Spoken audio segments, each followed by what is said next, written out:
Materi Pitstop akreditasi rumah sakit, Pokja, SKP, PPI, HPK.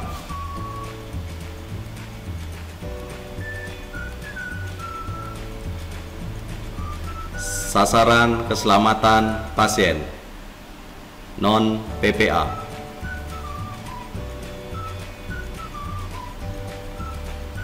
Enam sasaran keselamatan pasien. 1. Identifikasi pasien secara benar atau akurat. 2.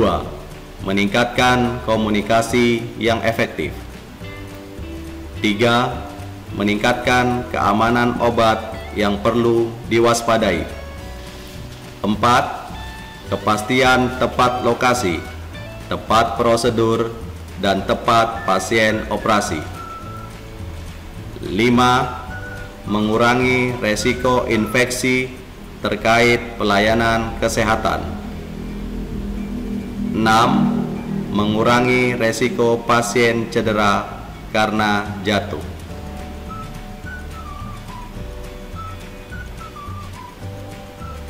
Identifikasi pasien secara benar atau akurat. Identitas gelang: merah muda untuk perempuan, biru untuk laki-laki. Klip risiko: gelang kuning biasanya diberikan kepada pasien yang memiliki risiko jatuh tinggi atau pasien memerlukan pengawasan ekstra. Misalnya saja, pasien pasca operasi, pasien yang mengalami penurunan kesadaran, dan lain sebagainya. Gelang warna merah akan diberikan kepada pasien yang memiliki alergi tinggi terhadap obat. Gelang warna ungu diberikan kepada pasien yang memiliki harapan hidup rendah atau dikenal dengan istilah DNR.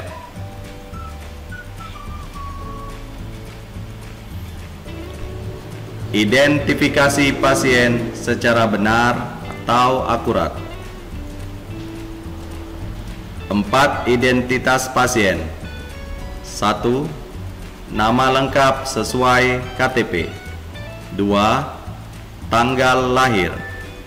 3. Nomor induk KTP atau NIK.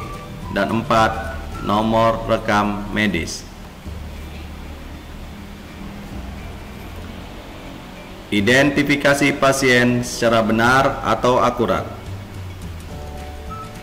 Hasil foto diletakkan pada 1. Halaman pertama rekam medis pasien. 2.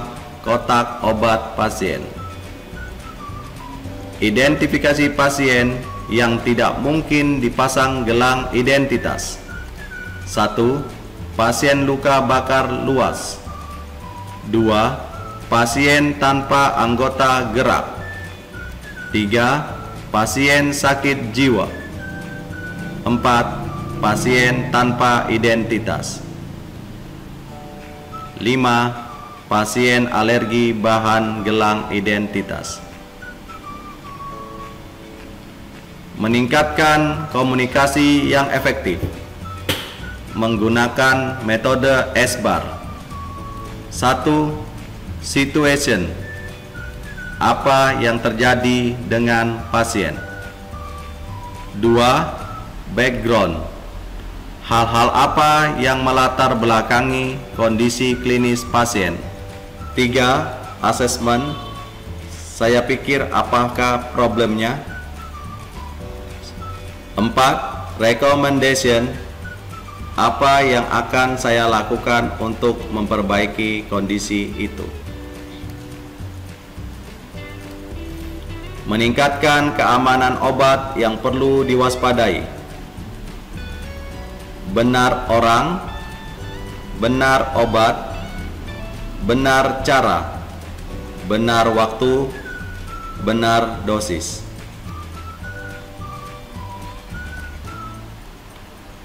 tepat lokasi, tepat prosedur, tepat pasien operasi. Untuk mencegah salah orang, salah sisi, dan salah prosedur tindakan operasi. Peningkatan tepat lokasi, tepat prosedur, tepat pasien. Penandaan lokasi operasi, site marking. Menggunakan tanda checklist atau centang pada lokasi operasi. Melibatkan pasien dan atau keluarga, dilaksanakan pada saat pasien masih sadar. Dilakukan oleh dokter, operator, tidak boleh didelegasikan. Penandaan lokasi operasi dilakukan pada semua kasus operasi, termasuk pada sisi lateral, daerah struktur multiple, jari tangan, jari kaki, lesi atau tulang belakang.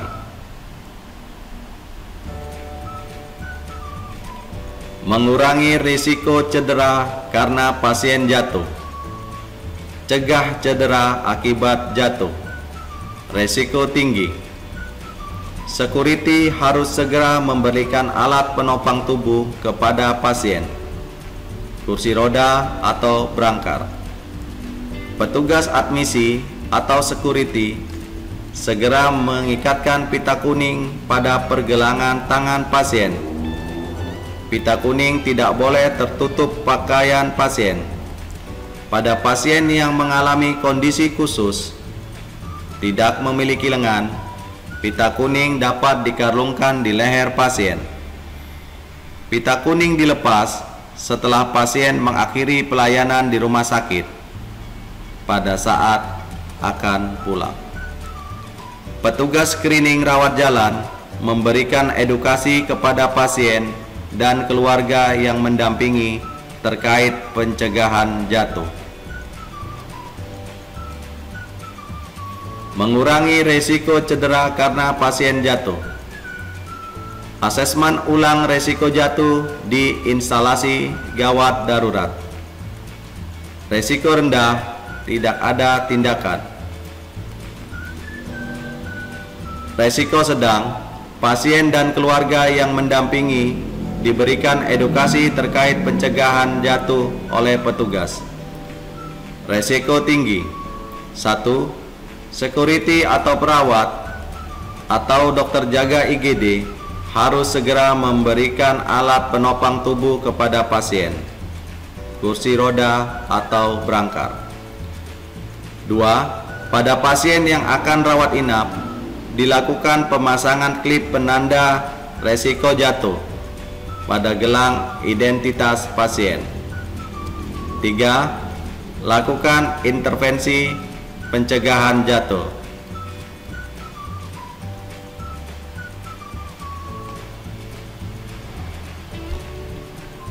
Pencegahan pengendalian infeksi, PPI.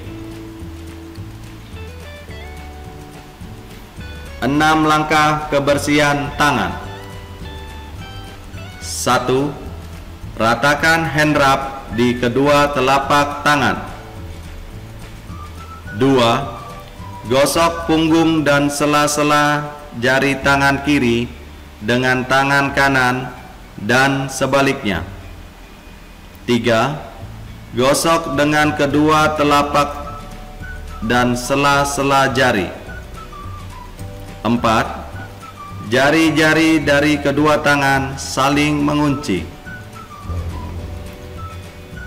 5. Gosok ibu jari kiri berputar dalam genggaman tangan kanan dan lakukan sebaliknya. 6. Gosok dengan memutar ujung jari-jari tangan kanan di telapak tangan kiri dan sebaliknya. Jika memakai alkohol atau hand rub, waktunya 20 sampai dengan 30 detik. Jika menggunakan air mengalir atau hand wash, waktunya 40 sampai 60 detik. 5 saat kebersihan tangan. 1. Sebelum kontak dengan pasien.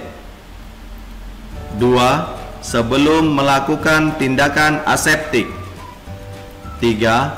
Setelah terkena cairan tubuh pasien. 4. Setelah kontak dengan pasien.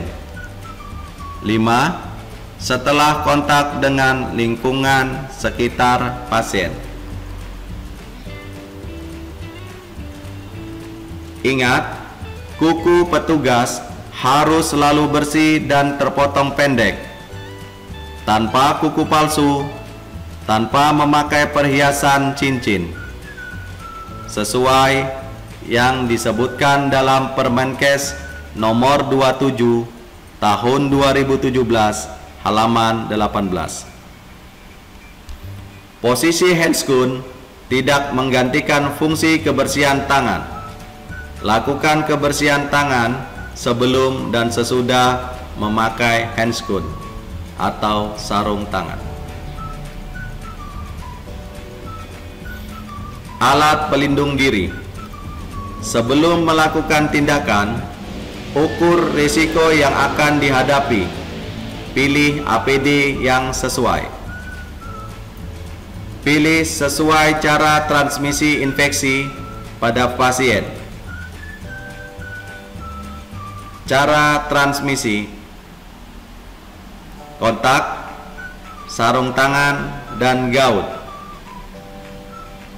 Droplet, pelindung mata, dan masker wajah. Airborne, respirator N95, pengaturan ventilasi udara. Pemilahan dan pembuangan limbah. Pembuangan sampah infeksius. Limbah padat infeksius yang terkontaminasi darah dan cairan tubuh dimasukkan atau dibuang di kantong kresek warna kuning. Pembuangan sampah non-infeksius. Limbah yang tidak terkontaminasi darah dan cairan tubuh dimasukkan atau dibuang di kantong kresek warna hitam. Pembuangan sampah tajam. Masukkan limbah tajam atau buang ke dalam wadah tahan tusuk dan air atau safety box.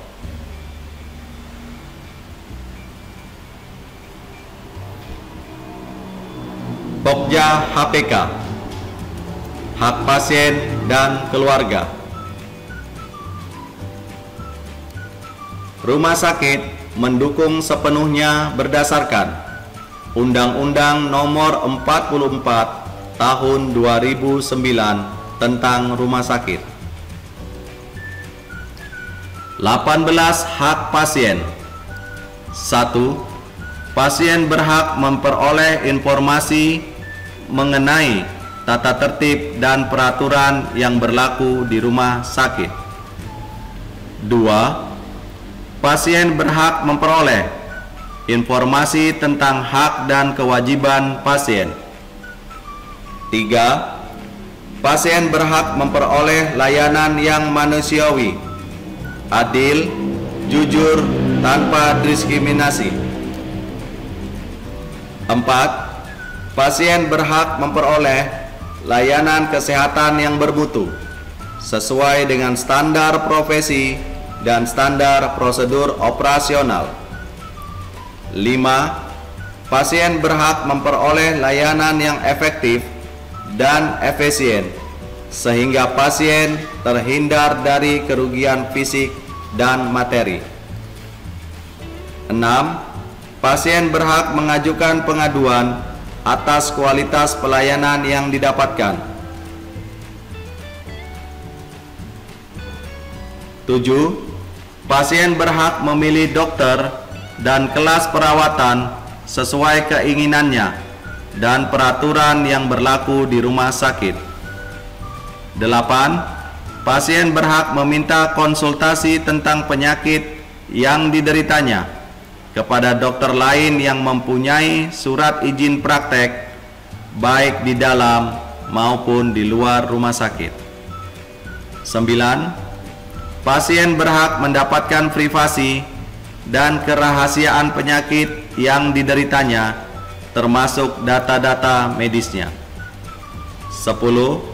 Pasien berhak mendapatkan informasi mengenai diagnosis dan tata cara tindakan medis, tujuan tindakan medis, alternatif tindakan, resiko dan komplikasi yang mungkin terjadi, dan prognosis terhadap tindakan yang dilakukan, serta perkiraan biaya pengobatan. 11. Pasien berhak memberikan persetujuan atau menolak atas tindakan yang akan dilakukan oleh tenaga kesehatan terhadap penyakit yang dideritanya. 12. Pasien berhak didampingi keluarga dalam keadaan kritis. 13. Pasien berhak menjalankan ibadah sesuai agama dan kepercayaan yang dianutnya, selama itu tidak mengganggu pasien lain. 14. Pasien berhak memperoleh keamanan dan keselamatan dirinya selama dalam perawatan rumah sakit. 15. Pasien berhak mengajukan usul, saran, perbaikan atas perlakuan rumah sakit terhadap dirinya. 16.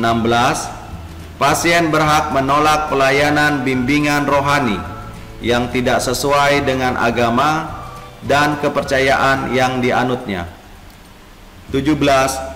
Pasien berhak menggugat dan atau menuntut rumah sakit apabila rumah sakit diduga memberikan pelayanan yang tidak sesuai dengan standar baik secara perdata maupun pidana. 18. Pasien berhak mengeluhkan pelayanan rumah sakit yang tidak sesuai dengan standar pelayanan melalui media cetak dan elektronik sesuai dengan ketentuan peraturan perundang-undangan. 8. Kewajiban pasien. 1. Mematuhi peraturan yang berlaku di rumah sakit. 2. Menggunakan fasilitas rumah sakit secara bertanggung jawab. 3. Menghormati hak pasien lain, pengunjung, dan hak tenaga kesehatan serta petugas lainnya yang bekerja di rumah sakit. 4. Memberikan informasi yang jujur, lengkap, dan akurat sesuai kemampuan dan pengetahuannya tentang masalah kesehatannya. 5. Memberikan informasi mengenai kemampuan finansial dan jaminan kesehatan yang dimiliki. 6. Mematuhi rencana terapi yang direkomendasikan oleh tenaga kesehatan di rumah sakit dan disetujui oleh pasien yang bersangkutan setelah mendapatkan penjelasan sesuai dengan ketentuan peraturan perundang-undangan.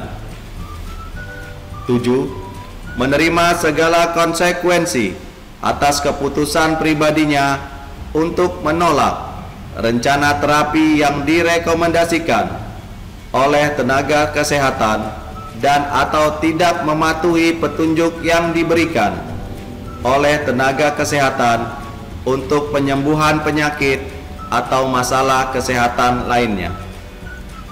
8. Memberikan imbalan jasa atas pelayanan yang diberikan. Semoga kita lulus akreditasi tingkat paripurna. Amin ya robbal alamin.